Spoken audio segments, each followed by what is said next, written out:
بسم اللہ الرحمن الرحیم عن ابی ہریرہ رضی اللہ تعالی عنہ قال قرأ النبی صلی اللہ علیہ وسلم هذه الآیة یومئذ تحدث اخبارها قال اتدرون ما اخبارها قالوا اللہ ورسولہ اعلم قال ان تشهد على كل عبد وعمة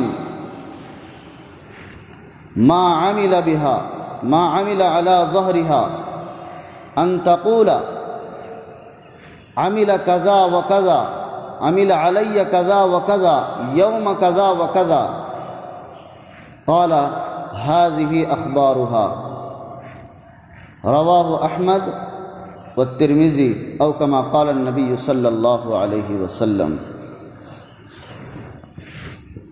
بیان چل رہا تھا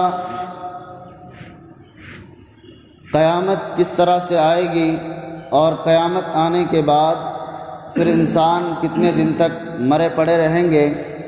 اللہ تعالیٰ سوال کرے گا اور اس سوال کا جواب بھی خود دے گا، اور اس کے بعد دوبارہ سور پھونکا جائے گا، انسان اپنی قبروں سے نکل کر اور میدان حشر کی طرف چل پڑیں گے۔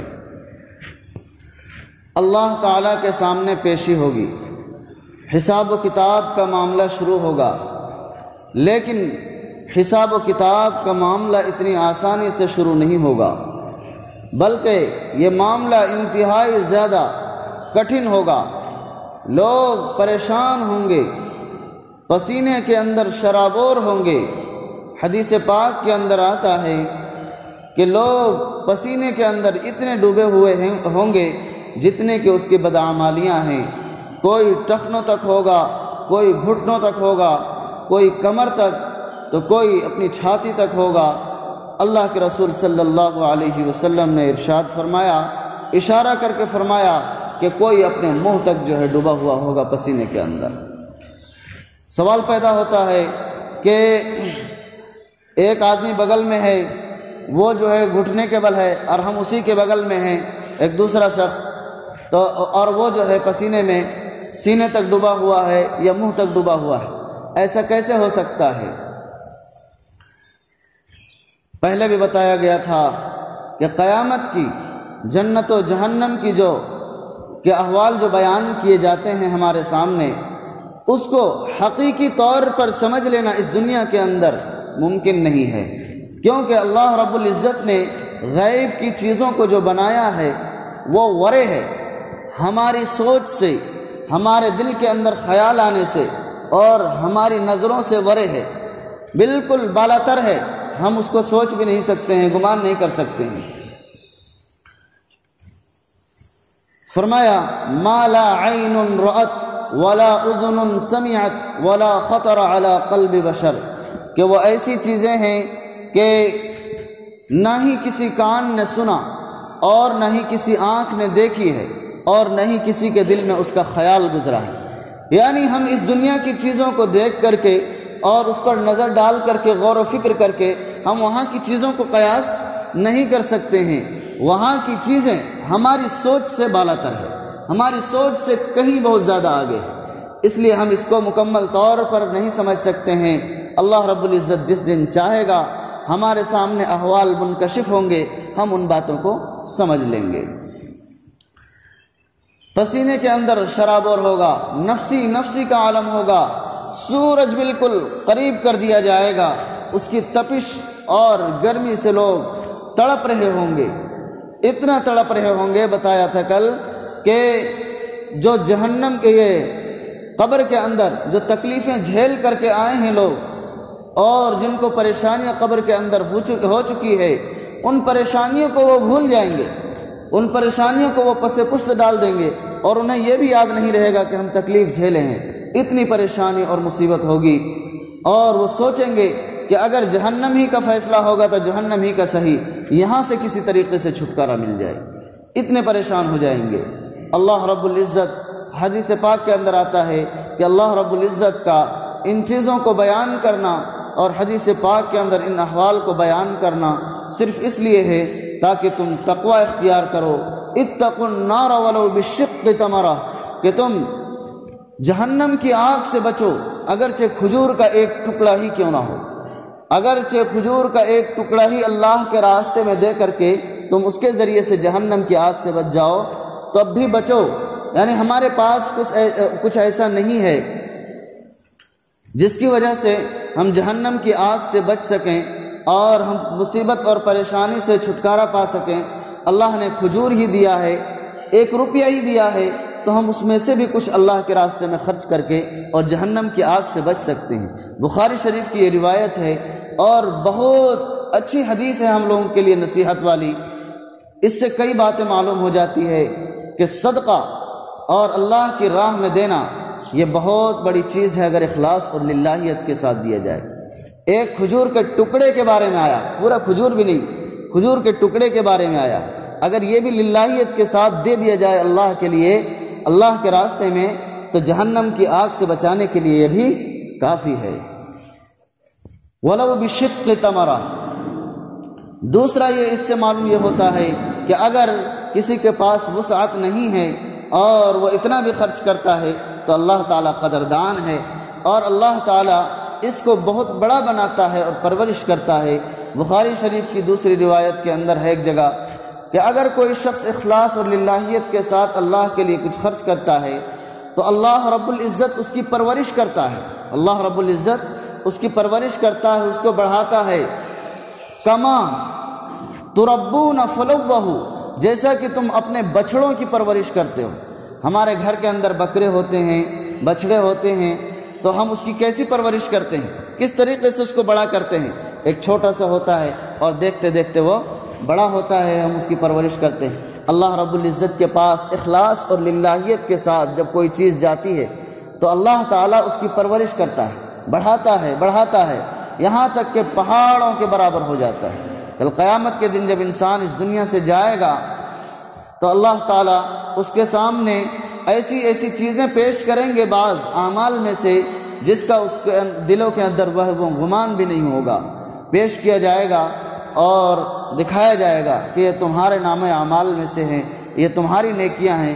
وہ کہے گا یا اللہ میں نے تو ایسا کوئی کام نہیں کیا ہے، تو انہیں بتایا جائے گا کہ اخلاص کے ساتھ تم نے فلاں کام کیا تھا، اگرچہ تمہاری نظروں میں وہ حقیر تھا، چھوٹا تھا، لیکن اس اخلاص کی وجہ سے اللہ رب العزت نے اس کے اندر بڑھاوا اور بڑھوتری دیا اور آج یہ تمہارے سامنے اس شکل کے اندر ہے۔ باہر کیف حدیث پاک کے اندر آیا اتقوا النار ولو بشق تمرہ۔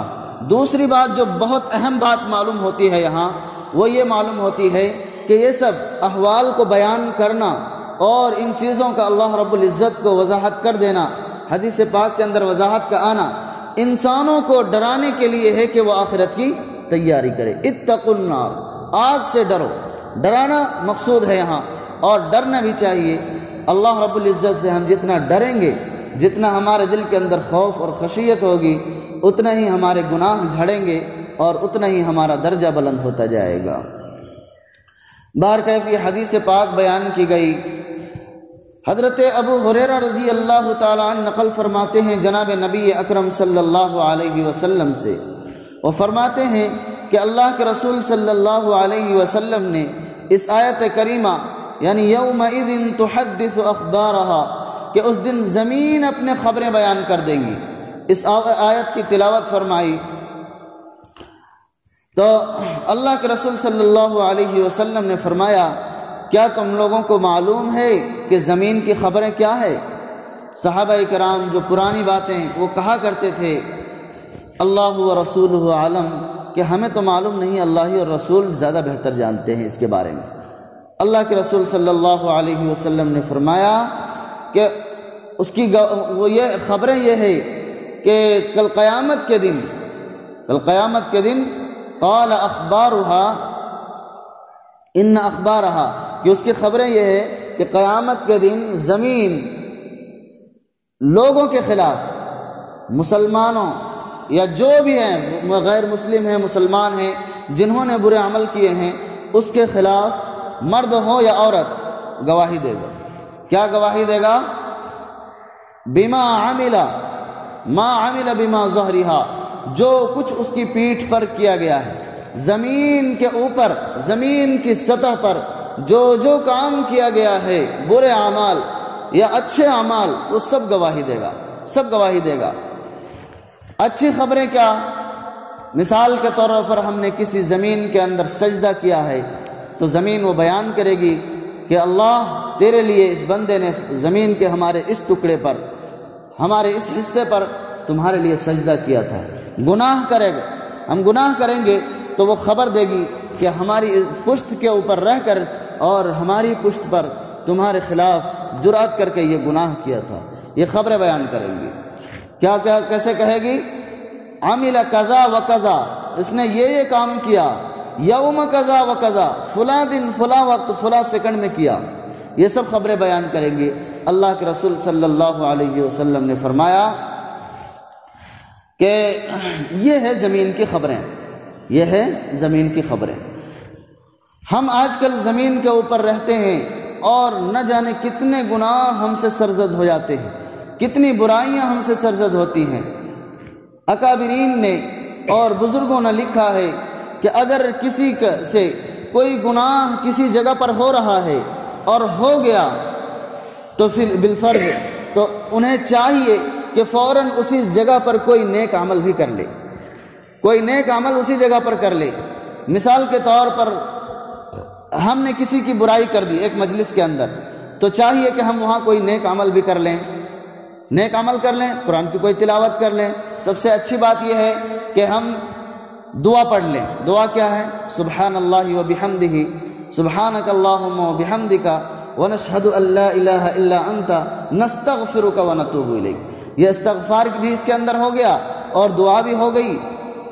اس مجلس کے اندر یا جو بھی مجلس ہو اس کے اندر اگر ہماری طرف سے کوئی برائی ہوئی ہے یا کوئی لغزش یا خطا ہوئی ہے، اس دعا کے پڑھ لینے کی وجہ سے وہ خطا ہماری معاف ہو جاتی ہے۔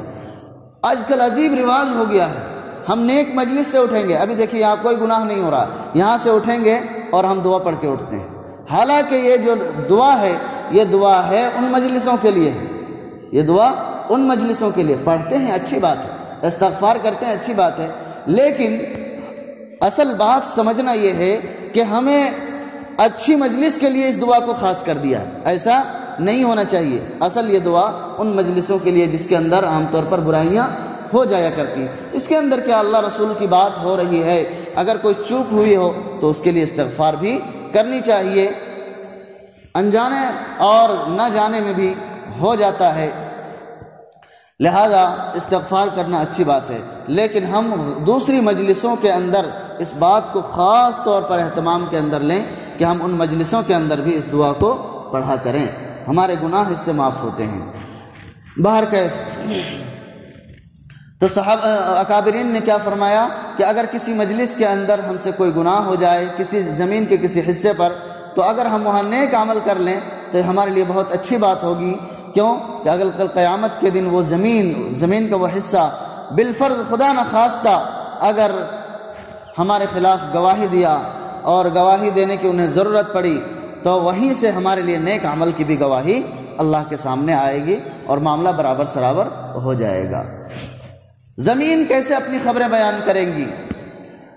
قرآن کریم میں آیا ہے، یہ زمین کی خبریں نہیں بلکہ اس دن اگر کوئی شخص حجت کرے گا کہ ہم نے یہ گناہ نہیں کیا ہے، ہم سے یہ گناہ سرزد نہیں ہوا ہے، تو پھر اس دن اللہ تعالی فرماتا ہے الیوم نختم علی افواہہم، ہم ان کے منہوں پر مہر لگا دیں گے، اس کی زبان پر مہر لگا دیں گے، وتکلمنا ایدیہم وتشہد ارجلہم، اور اس کے ہاتھ ہم سے بات کریں گے اور اس کے پیر ہم سے گواہی دیں گے۔ کیسے پیر گواہی دیں گے اور ہاتھ کیسے گواہی دیں گے، اللہ سے کیسے بات کریں گے؟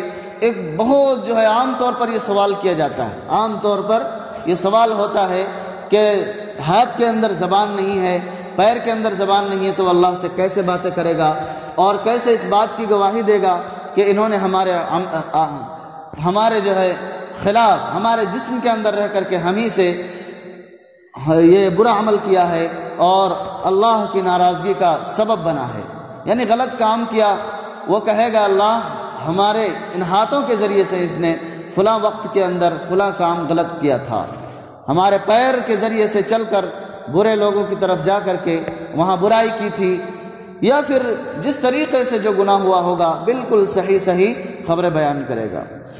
سوال ہوتا ہے کہ جب زبان نہیں ہے تو کیسے وہ خبریں بیان کرے گا اور کیسے گواہی دے گا؟ سیدھا سا جواب یہ ہے کہ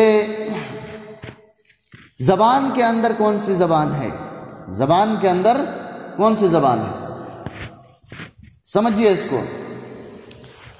اللہ رب العزت نے ہمارے جسم کو بنایا ہے، یہ بھی ایک گوشت کا ٹکڑا ہے، یہ بھی گوشت کا ٹکڑا ہے، کان بھی گوشت کا ٹکڑا، اسی طریقے سے زبان بھی ایک گوشت کا ٹکڑا ہے۔